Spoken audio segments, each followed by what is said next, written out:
Mu'ayz Abdul Karim is explaining why voting for a liberal secular party is the best thing for Egypt. But these ladies are not convinced. In fact, so far in this electoral race, not many people are. Liberal and youth parties combined barely got 30% of the vote in the first round, with most gains being made by the Islamist, Muslim Brotherhood and Salafi parties.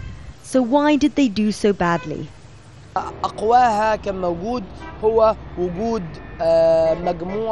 of the main reasons is that before the last round, over 40 people were killed in Tahrir. So the Revolutionary Youth Party stopped campaigning as we thought it wasn't the right atmosphere for elections, but in the end, we had to compete.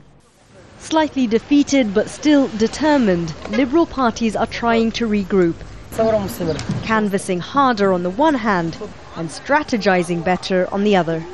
The parties in these elections are competing on 4 main lists. The first 2 lists are mainly the liberal, youth and leftist parties. The last 2 lists are mainly the Islamist parties. Unlike in the last round, the first 2 lists have decided to combine in their campaigning and advertising in order to try and counter the Islamist trend. But they have their work cut out for them in this round, given the area's voting. Muslim Brotherhood and Salafi parties will be competing against each other the hardest in the densely populated areas inside the Delta, like Munofiyah, Shar'iyah and El Bahira. Liberal and youth parties have their best chance in Giza, one of the biggest governorates, which will elect 30 deputies. The inability to strongly mobilize the non-Islamist vote has alarmed Egypt's Coptic Christian community, who make up around 10% of the population. Still, some are hopeful. I think the Islamist wins so far won't dissuade Christians from voting.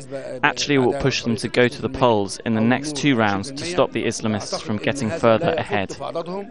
These first post-Mubarak elections may offer a glimpse into the makeup of Egyptian society.